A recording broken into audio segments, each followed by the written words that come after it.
Cuando leí Influencia de Cialdini, salí de la Matrix.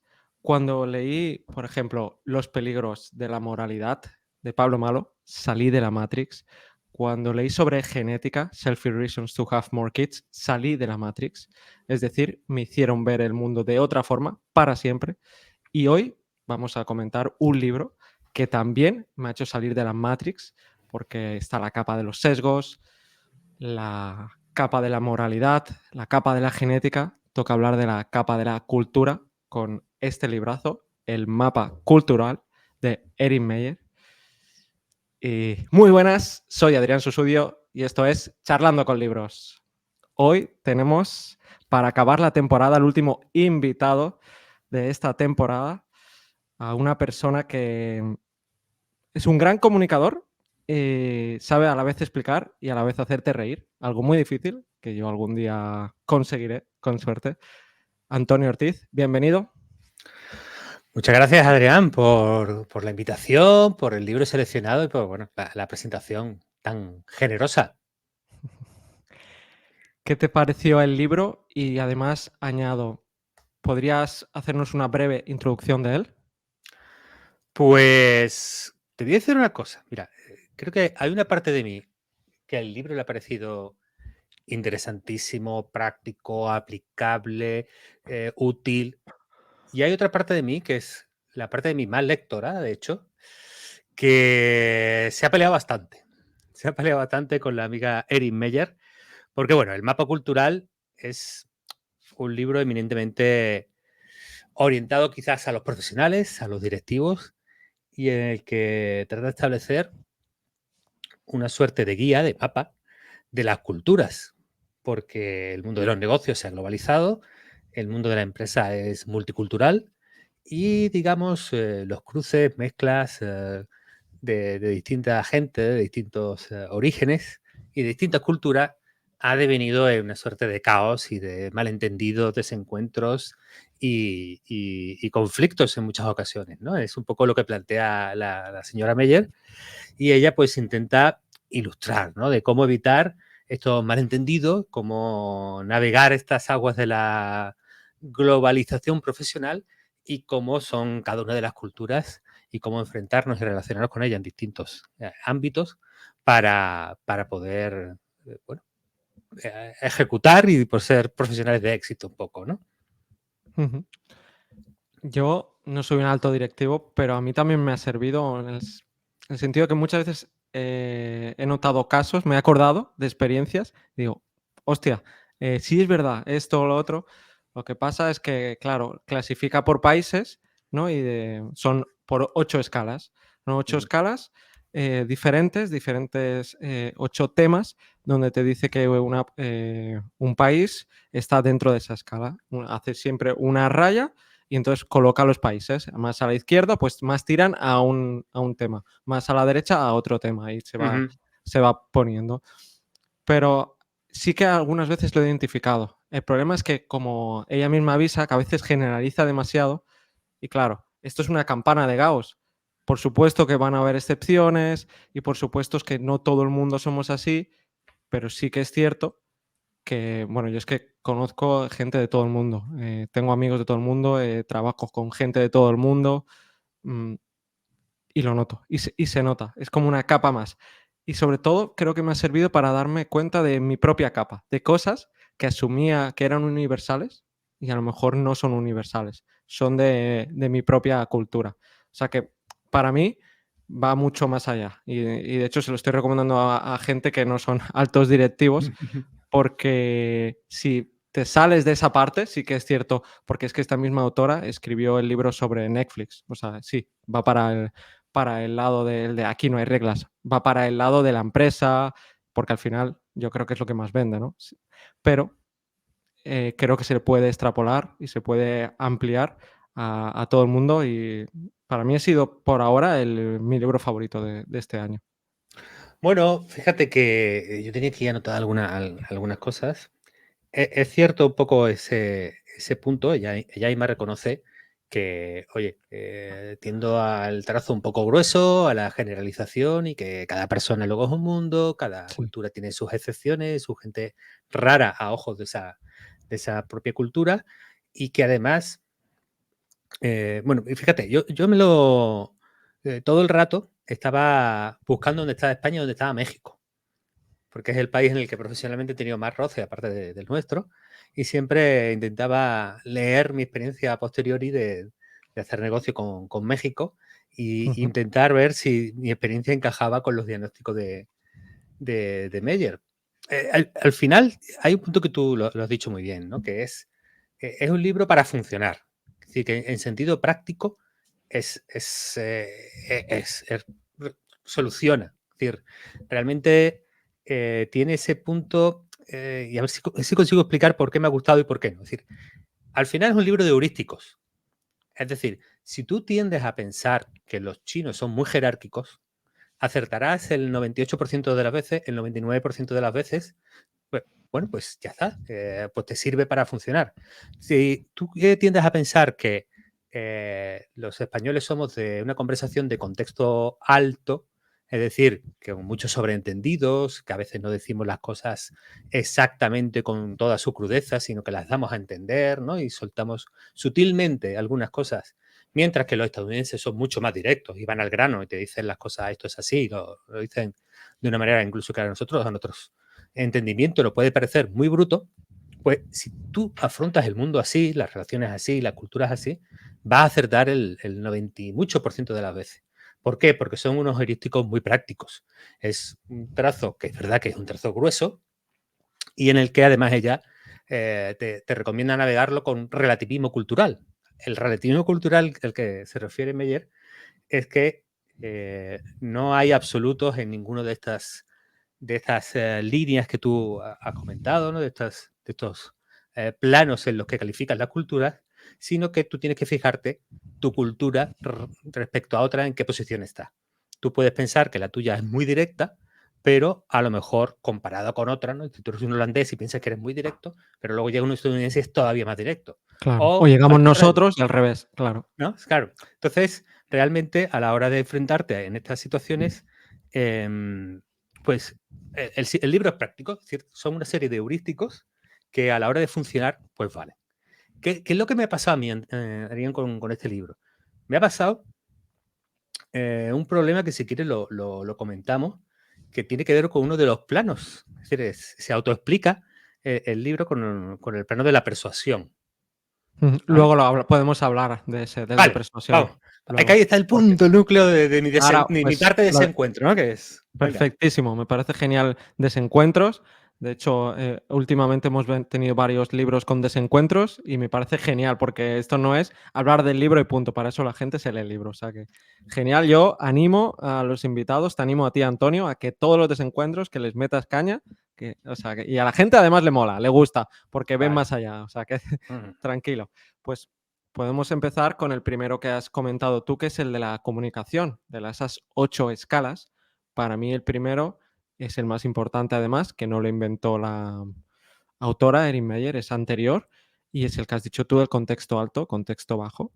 Esto pone en una línea, como hemos dicho antes, Sí. en la izquierda te pone el contexto bajo y en la derecha contexto alto, ¿vale? En contexto Ujú. bajo son esos países donde son más literales, donde la educación se enseña para que la gente sea lo más clara posible, precisa y que no den por hecho nada. Y en esto está, por supuesto, el número uno, Estados Unidos. Que Estados Unidos, dice la autora, que se explica por es porque es una cultura muy nueva y por esa Ujú. fusión de ese crisol de culturas. Entonces, claro, si no eres claro con tantos diferentes inmigrantes, pues no se van a poder entender. Bueno, me parece una historia, no sé si es real, pero al menos es plausible. Luego estaría Estados Unidos, Australia, Ujú. Canadá, Países Bajos, Alemania, todos estos están más ahí en contexto bajo.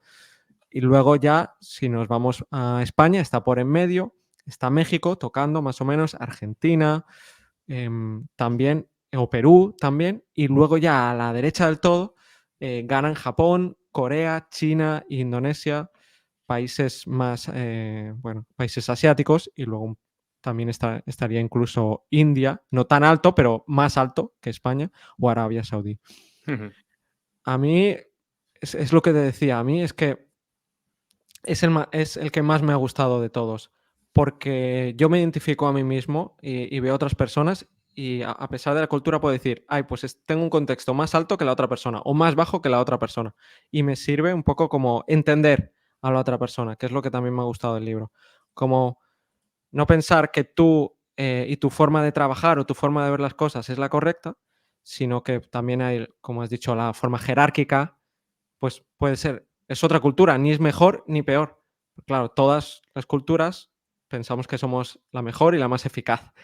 Entonces está ahí el problema. Cuando ya vas con ese pensamiento que lo tenemos todos, no te entiendes con el otro. Pero cuando sabes que viene de esa cultura, que no es algo propio, porque ese es el problema, muchas veces pensamos que es la personalidad, y luego cuando conoces a mucha gente dices, ay, pues no sería tanto la personalidad. Conoces a mucha gente de ese mismo país. Pero no me enrollo más, quiero que hables tú un poquito de este. No sé si también ha sido uno de los que más te ha gustado, Antonio. Sí, además, yo creo que aquí, de nuevo, para mí está lo mejor y lo peor del libro de Meyer.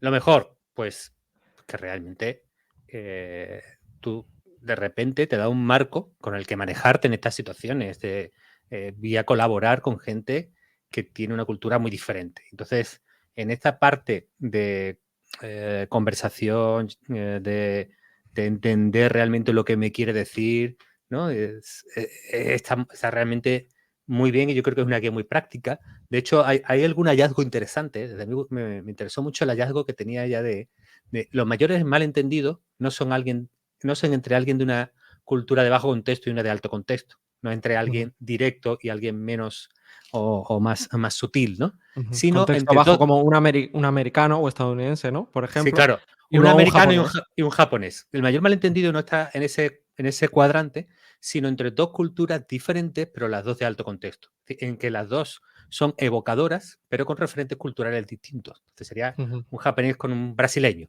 Pues ese sería el máximo malentendido que podría haber. Y que hay un punto que ella también explica muy bien, que es que tú eres buen comunicador, pero eres buen comunicador en tu ámbito cultural porque en otro te sacan de tu cultura y te ponen en otra y de repente puedes pasar a ser un pésimo comunicador porque cuando quieres ser claro ayudando a alguien, pues resultas agresivo y te rechazan.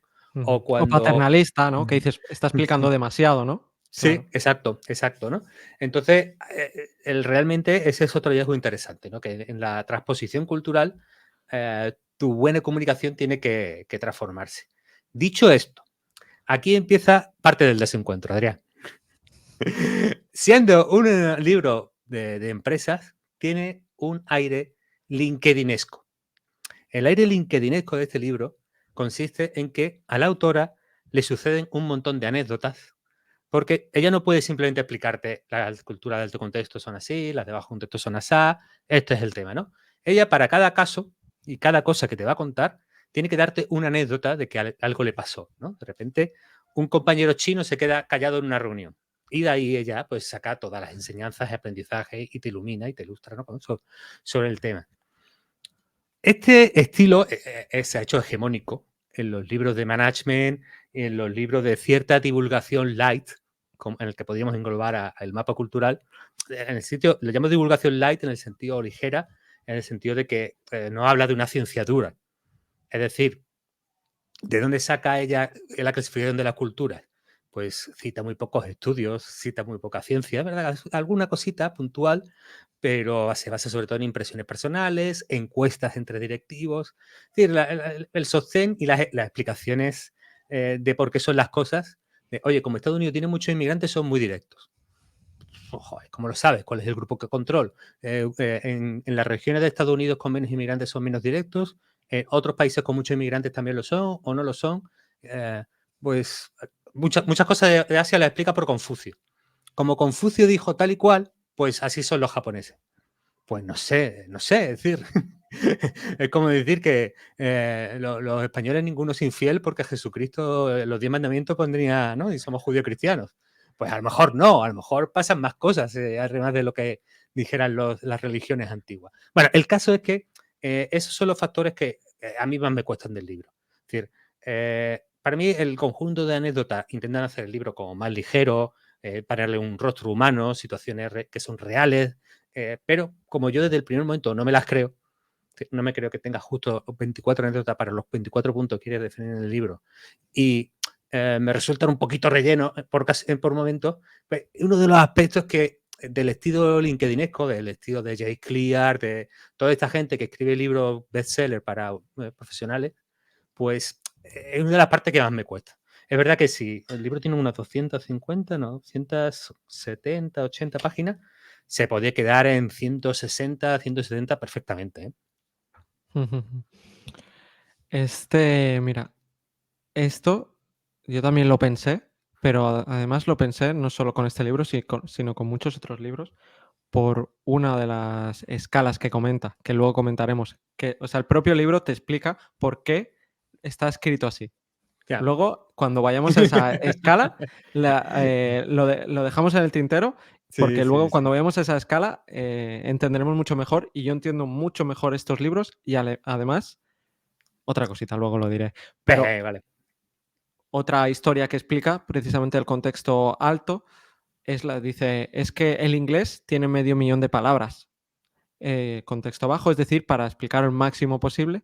Y en cambio, dice, el francés tiene 70.000. Yo me he ido a buscar y digo, ¿y el español cuántas tiene? Y me decía Google, 100.000 versus esos medio millón, esos 500.000 que tiene Estados Unidos, ¿no? Es una forma más de reforzar su historia de ese contexto bajo. Sí, Eh, pero contradice un poco su historia porque Gran Bretaña no ha sido especialmente receptora de inmigrantes hasta hace muy poco. Y el inglés lo crean allí. Entonces, es decir, sí, la parte científica es muy débil. Y a mí hay un punto en que tienes que decir, me da igual, porque en términos de heurístico funciona lo que dice. O sea, yo lo sí, veo como eso, es un libro práctico para funcionar y para tener una guía y una orientación y un marco de entendimiento del conflicto cultural en la empresa, pero la parte científica es muy floja. Luego, si quieres, o de podemos comentar ejemplos. alguno Ujú, más sí. ejemplos, pero bueno, no sé. Explica la jerarquía que en España somos más jerárquicos y en Italia que en Islandia, porque allí tuvieron los vikingos y aquí el Imperio Romano. No sé, no sé. Ya. Mira, es que yo me he acordado mucho cuando leía tanto estas cosas de. Bueno, estoy saltando porque eso es del tercer Sí, punto de la luego jerarquía vamos. y luego vamos. Quiero acabar Adelante.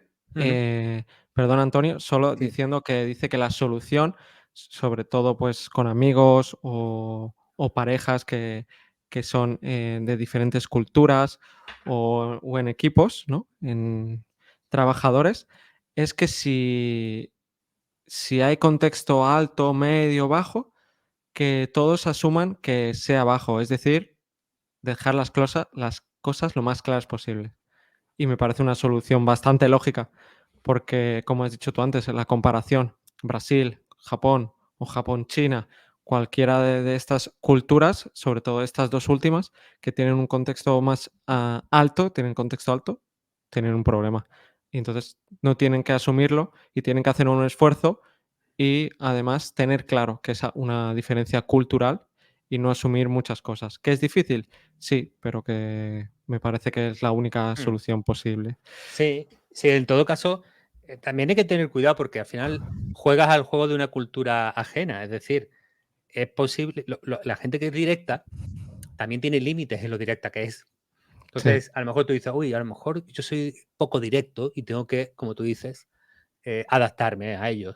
Entonces, si tú juegas a ser directo, es muy probable que te pases de frenada. Entonces, no, es algo difícil realmente, ¿no? Ujú. De Pero, por encontrar ejemplo, ese punto de se me ocurre sí, o sea, estoy de acuerdo contigo, se me ocurre más a nivel de empresa crear procesos, los americanos son mucho las 5 W, la no sé qué, no sé cuántos, para que lo Mm, expliques todo, para que en los procesos al menos sacas algo, pero sí que, claro, es que es sí. algo la cultura está en ti, es difícil, pero no creo que sea Claro, imposible y pueda yo, haber. yo entiendo que el consejo de Meyer es el más razonable, pero yo me niego en absoluto a seguirlo. Es decir, yo no me voy a adaptar a los anglosajones jamás. Es decir, así me maten, así me maten. Esto, a lo mejor, fíjate, ahora mismo estoy siendo directo, pero me parece que aquí ella es juez y parte. Es decir, ¿cuál es la mejor forma de que nos adaptemos y podamos trabajar juntos? Trabajar como los americanos.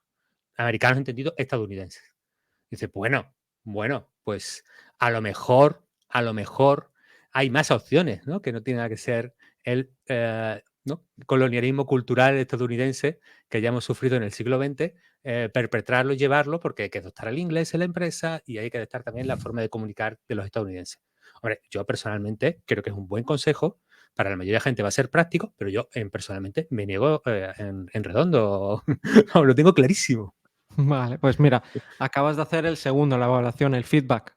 Has dado un feedback, tu opinión, negativo directo, porque en el segundo está poniendo de nuevo la línea y en la parte más izquierda, es decir, la gente que da el feedback negativo directo de forma clara, que no se anda con florituras, pues está Israel. Israel tiene mucha fama de ello. Tiene Sí, mucha son fama de duros. que son muy duros, pero es que son todos así. Y luego los holandeses o los rusos también. Sí. Em, A los rusos les hay mu pega, ¿no? Y yo he trabajado con algún holandés y es verdad que en el feedback no es ambiguo y lo que tiene que decir te lo deja muy claro. Lo que es curioso, fíjate, es ese cuadrante que ya dibuja entre gente que es de contexto bajo, es decir, que, digamos, es directa a la hora de decir las cosas, sí, no evoca, sino que es muy tangible, los estadounidenses, pero a la hora de dar el feedback negativo, lo adornan muchísimo. están en ¿No? medio. Como, Estados como Unidos está en medio, no está a la es, izquierda ahora. Sí, sí, sí. esa parte de España que está más es un poco más directo que Estados Unidos. Sí, sí. sí, es esa parte de que hay que dar un feedback siempre muy guay, tal, todo bien, no sé cuánto, maravilloso, tal. Y te dejo la cagadita que te quiero decir negativa, pero como una cosa pequeña, ¿no? Que parece Sí. que Yo lo he realmente sufrido, ¿eh? Eso es tú cierto. sales y Yo he diciendo, trabajado sí, voy de puta madre, porque. sí. Yo he trabajado con los estadounidenses y confirmo esto, ¿eh? Te lo adornan todo mucho y sobre todo a lo mejor para los europeos o para los españoles, Ujú, personalmente, decimos: "Es que son unos falsos para nosotros". Lo están ujú, adornando pero para ellos son todos así, es su cultura. sí, Y ellos saben ver la floritura y luego lo que le está diciendo la otra persona, que cuando salen de la reunión habla uno con otro y saben realmente, ves la cara de ellos y entonces dices: "Ah, vale, era mala la reunión en verdad", porque ellos lo han pillado, claro, ellos han pillado realmente.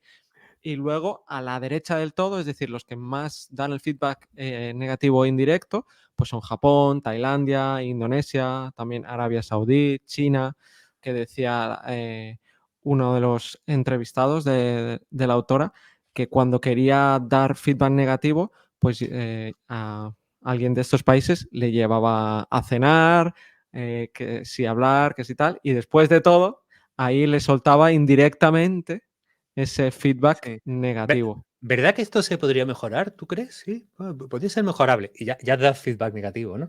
Hombre, esto, claro, los malentendidos culturales puede ser muy grave. Es decir, si tú ponte en el lado del que da el feedback, ¿no? A lo mejor del jefe, que tienes que dar un toque serio a alguien y en el que, bueno, si esa persona no lo entiende bien y no pega un cambio serio, tú como jefe sabes que hay un horizonte de terminación del contrato, de despido y de mandar. Y bueno, algo que es de justicia para una persona que está en esa fase de la vida profesional es que le adviertas con claridad y que sepa y tú estés seguro de que el mensaje ha llegado bien y Ujú. que tú sepas que le das el mensaje de que, oye, esto va antes de que un despido porque no podemos seguir por esa deriva. No a lo mejor con esas palabras, porque siendo españoles no somos tan directos, pero sí tienes que tener esa sensación de que, oye, de la reunión el objetivo es que esta persona entienda que tiene que pegar un cambio y que el cambio tiene que ser en esta dirección, de esta gravedad, y que si no lo pega, pues realmente la situación es seria. Entonces, claro, en el punto de ser demasiado positivo, ¿no? La típica técnica del sándwich, no sé si la has escuchado alguna vez, Sí. ¿no? Te voy a decir algo malo, pero te hago un bocadillo. Primero, una rebanada de cosas guay, de lo que haces bien, tal, tal. Luego te pego el palo, es decir, te digo, oye, esto no, esto hay que cambiarlo, tal, tal. Y luego acabo con otra rebanada bien dulce de decirte, no, pero en verdad todos sabemos que tienes un fondo fantástico y que creemos todos en ti. Yo qué sé, algo así, ¿no? Pero realmente en navegación cultural, creo que casi es mejor pasarse de ser explícitamente negativo en el feedback, si la situación lo amerita, ¿no? Si la situación lo merece, porque el peor de las situaciones es por no darte feedback negativo directo y a la cara. Dentro de 2 meses llego y te despido y tú dices, pero ¿por qué no me avisaste de que podía pasar esto, ¿no? Ujú. Sí, también corres el riesgo de ser demasiado agresivo. Es que al final lo de ser claro, como el sentido común, como dijimos Mm, en uno de los capítulos de Canefin, no es universal. El sentido común se negocia y ser claro también se negocia. Entonces, cada uno por su cultura. Si aprendes a dar feedback negativo con libros de Estados Unidos y estás en España, pues seguramente lo estás haciendo mal. mm, sí, Básicamente, porque ellos tienen una cultura distinta y hacen el bocadillo de 7 plantas. Entonces, cuando todo ya va súper mal, ni te has enterado, porque van así. También dice que esto se superpone a, por ejemplo, el tema de jerárquico, que cuando hay países que son muy jerárquicos, que está por encima del feedback negativo. Es decir, que le pueden echar la bronca a una persona en un momento concreto, un japonés o un chino. De ujú, hecho, yo lo he visto cuando estuve en China, la pedazo de broncas que les echaban en el restaurante porque era un desastre, un restaurante que fui. ¿Por qué? Porque está por encima esa jerarquía en esas culturas que hemos dicho, sí. como Tailandia, como Corea. Pero también quiero añadir una cosa, me resultó curioso lo de en grupo no decir ni lo malo, porque eso lo hemos dicho, eso se dice mucho, lo dice Warren Buffett, que halagues en público y que critiques en privado. Es Ujú. decir, yo que sé, a lo mejor fuera de cámaras te digo, Antonio, no sé qué, pero en cámaras, delante de todo el mundo no voy a ponerte Sí. a parir porque es feo, ¿no? Ujú. Pero en cambio dice que en algunas culturas, como la japonesa, que no hagas ni una cosa ni la otra. Es decir, no halagues en público. No halagues porque la otra persona se va a sentir embarazosa y con vergüenza y no va a ser bueno. Es algo que yo no había pensado nunca. Siempre había pensado claro, halagar a alguien en público. Hay gente que no le gusta. Y en algunas culturas precisamente es lo normal, que no Ya. se halague en público. Mira, esta parte de las culturas, que son culturas más colectivistas, sobre todo las asiáticas, es que justo hace poco, bueno, hace unos años, leí a Sapolsky, que además en los vídeos que tiene de las clases de Stanford en YouTube también se le puede ver la aplicación. Claro, él hace ciencia dura. Si Sapolsky, cuando dice algo, no es que le ha pasado una anécdota y luego te saca una explicación, ¿no? No te explica es que los japoneses son así por Confucio, ¿no? Él intenta explicar, tanto desde la genética hasta en la ecología, por qué las culturas más colectivistas son más colectivistas, por ejemplo, las asiáticas, y las culturas más individualistas son más individualistas, por ejemplo, la estadounidense. Y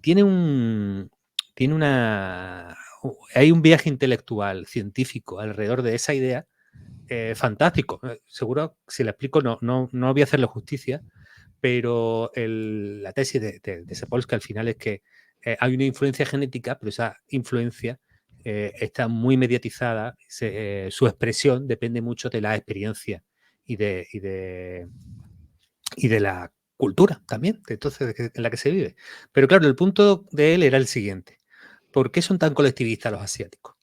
Una de las razones que él apunta era que Asia ha sobrevivido, o la gente vivía sobre todo del cultivo del arroz. Entonces, el cultivo del arroz requiere el trabajo coordinado de decenas y decenas de personas. No es una tarea de un grupo de una familia de granjeros, no puede cultivar el arroz, tiene que hacerlo una comunidad entera. En ese sentido, la gente que quería ir más por libre, le pasaban dos cosas. Una, que era sancionada porque el propio grupo te sometía al cultivo, porque si no el propio grupo no sobrevivía, y además la gente cuya genética era más emprendedora o individualista se acababa marchando. Entonces, la propia cultura ejercía un elemento de autoselección. Por lo tanto, la genética de los asiáticos es más tendente a no ser tan individualista como la genética de otros países. Pero de todas maneras está muy mediatizada por el ambiente. Si tú coges a la segunda generación de chinos o japoneses que se han criado en la cultura estadounidense, son bastante más individualistas que los que viven en Japón de su misma generación. Es decir, que la cultura también es de la expresión. Pero en el fondo hay una explicación ecológica. Es decir, las condiciones materiales determinaron todo este desarrollo de la cultura, de los valores y de qué está bien visto. Es decir, en Japón no está bien visto eso porque hay una razón ecológica de fondo. Es que al final acabo siempre, Adrián, perdona que me estoy enrollando, una explicación muy materialista, que es, digamos, el marco desde el que yo interpreto muchas veces la realidad. ¿Por qué te cuento todo esto? Te cuento todo esto porque para mí es el otro lado de la ausencia del libro. El libro me parece que, de nuevo, es muy práctico, pero a la hora de dar explicaciones de por qué son las cosas como son, da unas explicaciones muy débiles. La mayoría ya me parecen unas explicaciones culturalistas muy blandas. ¿Por qué las cosas son en Alemania como son? Por la alemanidad. ¿Por qué las cosas son en Japón como son? Por la japonidad. ¿Y por qué las cosas son en España como son? Por la españolidad. La explicación cultural a veces es una no explicación. Entonces, ahí entramos, si te parece, en el tema de la persuasión, que es Nos otro de vamos los ya campos de al cultura. tercer. Al tercer Exacto. punto. Sí, Nos vamos a la tercera escala, que es sí. la de persuasión e información, que tú la has introducido súper bien, que además en esta escala no mete a los asiáticos, porque como tú bien has explicado, es más colectivista y entonces tienen una visión holística de persuasión, de aprender, de informarse. Es un estilo pues asiático. Dice, hay ejemplos, ya pone los ejemplos estos que tanto te han encantado, Antonio. Pone, por ejemplo, que las direcciones, cuando tú pones la dirección de tu casa para comprar algo para que te lo envíen o por una carta, Ujú. pones primero tu nombre, luego tu calle, ahí es al revés. Empiezan a lo mejor por la provincia, luego por la ciudad, luego igual que en Japón. Esto, si mal no me equivoco. Esto es un ejemplo de ese pensamiento holístico o ese pensamiento en sistemas que tienen, porque también se ha visto cuando se pregunta a un cuadro, ¿qué ves? Es muy diferente a lo que describen un japonés que a lo mejor un español o un estadounidense. Nosotros a lo mejor diríamos pues una persona en una biblioteca y en cambio el japonés te diría pues unos libros, hay una luz, no sé qué, luego también te dice la persona, pero no se enfoca solo en la persona.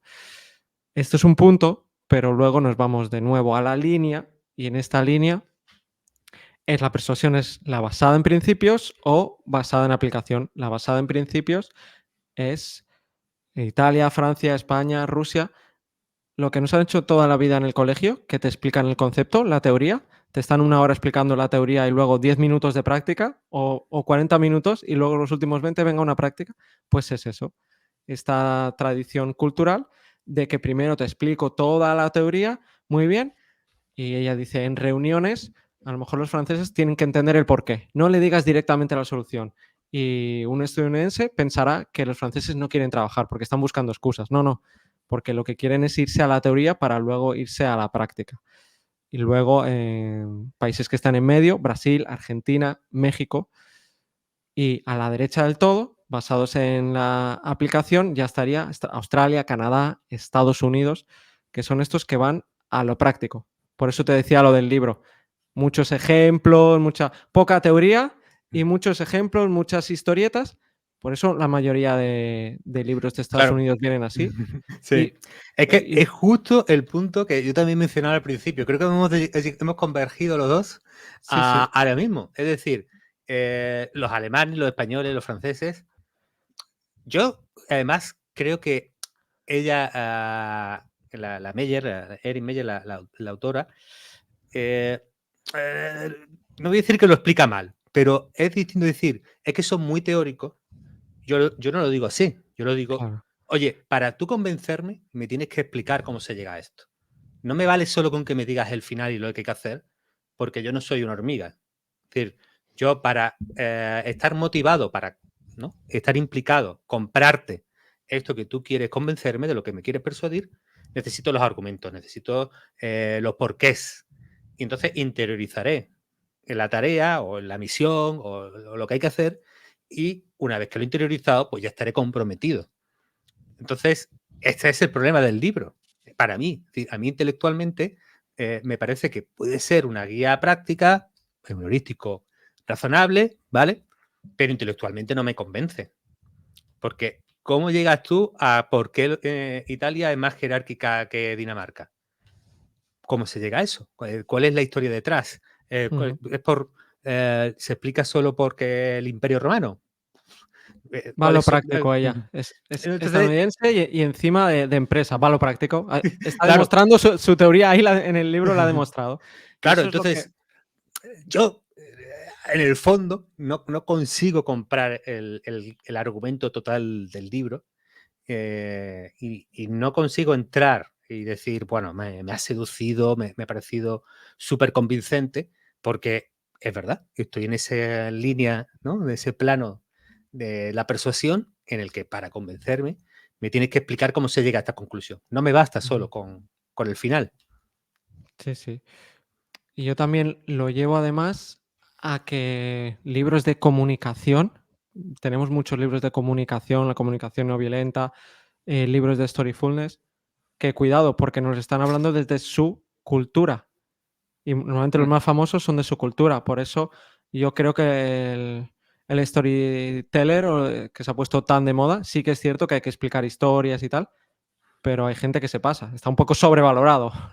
Lo siento por mi amigo Carles Caño, mm, pero es cierto, porque viene de esa cultura. Y lo claro. que me ha ayudado este libro precisamente es a darme más cuenta de esto y a desaprender de nuevo de muchos libros que me decían: "Tienes que hacer esto así, así, así". Cuidado, esa es otra cultura. Si lo aplicas en mi cultura, a lo mejor no es tan correcto. Por mucho que la teoría suene lógica, no hay esa capa. Por eso, me gustó mucho ese punto para darme cuenta. Y ya vamos a acabar con el último, la Ujú, última escala, porque son en total 8, pero solo sí. hemos tratado 4. Si a Que la la gente gente le compre que la gente compre el libro, hombre, que es que no, está bien. eso aparte. Eso además, porque lo que hemos comentado es un porcentaje muy pequeño. Pero es Sí. que además, si gusta, si este Ujú, podcast gusta, si veo que a la gente le ha gustado, pues le dedicaré una segunda parte. O yo qué bien. solo, o invitaré a alguna otra persona, ya se verá. Si Ujú, veo que gusta, a mí me ha encantado y yo estaría encantado de hacer una segunda parte ya la siguiente temporada, pero se perfecto. verá. Esto aún quedan varios meses. Y la última de las escalas que vamos a comentar hoy, brevemente, es la del liderazgo, que es más el jerárquico o el igualitario. En la Ujú, parte de la izquierda, igualitario, pues hay Dinamarca, Países Bajos, Suecia, mira, Israel.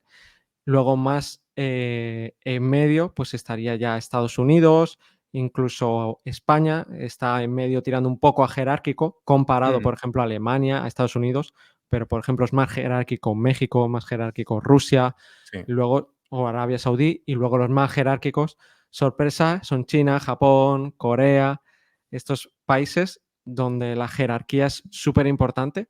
Y me gustó el punto de que si tú eres de una cultura, por ejemplo, danés, que explicaba la historia, y te vas y tienes un equipo en China, si vas de super guay y de igualitario, de ir en bicicleta a la Ujú, oficina, como decía, ujú. en Dinamarca lo verán súper bien. Dice, ese jefe es un crack, es el mejor ese jefe, porque es igualitario. Pero en cambio en China dirán, este jefe es flojo, no tenemos que hacer caso a este jefe, me gustó Sí, esa como sí, sí. diferencia y ver ese otro punto de vista, que Ella al decía que los empleados chinos pensaban que entonces su empresa no valía nada, que entonces también los despreciaba a ellos cuando no mostraba que era un jefe de verdad, ¿no? Es sí, interesante, esa que iba con historia el estaba cochazo. es verdad que esa historia estaba baja. Sí, vamos, yo en esta parte me hacía 2 preguntas, ¿no? Eh, una es, fíjate que me parece que aunque yo tiendo un poco a la izquierda en este sentido, es decir, a que no hacer muy explícita la jerarquía dentro de la empresa, creo que es un entorno más amable y más humano realmente, ¿no? Siempre es una posición, ay, no sé qué palabra emplear, Adrián, no sé si es una posición deshonesta, no es la palabra, una posición poco clara, porque al final tú tienes un poder. Es decir, ese jefe tan igualitario que va en bici, que es tan guay contigo y que charla con el conserje al entrar, te puede echar en la calle. Mm. Y ese jefe, y bueno, tendría que probablemente no será tan acentuada como en otras culturas, pero la desigualdad salarial del CEO al empleado más barato también en Dinamarca y Suecia es alta, ¿no? Mucho menor que en otros países. Es de Es las menor que en menores. otros países, Es la menor, de las menores del mundo, en verdad. O sea, sí. en esto sí que es cierto. Pero es decir que hasta cierto punto hay eh, cierta, cierta inconsistencia, Ya. probablemente, entre el poder real del jefe y la postura, y puede llegar a ser un poco postureo, ¿no? De todas maneras, y ya que hemos acabado con el cuarto, la otra cosa que me preguntaba, Adrián, es las ausencias de este libro. Es decir, ¿qué parámetros culturales han quedado fuera del estudio de Erich Meyer? Porque no hay ningún aspecto polémico. Es decir, ¿difieren las culturas en su tolerancia a las minorías? Pues difieren, pero eso no está en el libro. Y también difieren en la igualdad de género, en a tolerar una mujer jefa. Bueno, hay muchas diferencias de Mm. enjudia en el que no hay ninguna gráfica aquí. Claro, aquí es que es un libro bueno, que evita la parte política, ideológica, ¿no? Y que, De claro, empresa. Erich Meyer trabaja para todas estas culturas, ¿no? Y factura en todas estas culturas. No, no va a decirte, no, es que Arabia Saudí es así. No te lo va a explicar. Pero claro, es una ausencia notable en el libro. Y es una realidad profesional, personal, que se vive en la multiculturalidad. No todo es. Al final volvemos a una visión del relativismo cultural, eh, pero no como los Meyer lo explica al principio del libro, que, oye, el relativismo cultural es que en la línea, si tú eres más jerárquico o menos, depende de tu posición respecto al otro país. Puedes creerte muy jerárquico, pero a lo mejor no lo eres tanto comparado con China, ¿no? Ese es el relativismo cultural para Meyer.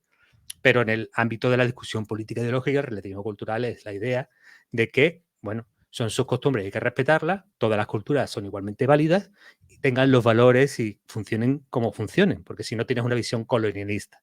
Entonces, claro, todo este debate de este otro relativismo cultural queda fuera del libro. Entonces, me parece que en ese sentido, bueno, es una decisión de la autora y que es una decisión que probablemente la gente que quiere ser práctica en la empresa también lo vive de esa manera. Es decir, vamos a dejarnos de ideología, vamos a ser prácticos para funcionar la empresa y que hagamos negocios todo el mundo, que es lo que importa. Bueno, es una forma de verlo. También muy estadounidense, creo yo, ¿eh? Mm. Buenos puntos. Y sí, al libro le faltan muchas cositas para. Entonces se volvería político. No sería un libro de empresa, sería otro tipo de libro. Vamos a dejarlo aquí. A mí el libro me ha gustado mucho, a ti también, pero me ha gustado también mucho que hayas puesto todos estos puntos. Es Sí, pensamiento crítico a tope y genial, ¿eh? O sea, bueno, me ha gustado más por dos cosas. Una, porque trayendo mi historia profesional, me he dado cuenta de que es que funciona. Es decir, yo releo mis historias y de otros españoles con México y nuestros desencuentros y malentendidos a veces de lo mal que hemos hecho a veces las cosas al intentar hacer negocio con México. Y te lees este libro y dices, coño, es que encaja, es que es así, ¿no? Y claro, se Antonio, lo. abraza la cultura estadounidense, sé práctico, si funciona ya está. Entonces, Nunca, bueno, nunca. tú sabes el dicho, ¿no? Esto funciona en la práctica, luego veremos si funciona en la teoría, ¿no? Pues ese es el punto exacto de este libro. Perfectísimo. Aquí lo dejamos. Hasta la próxima. Chao, Amix.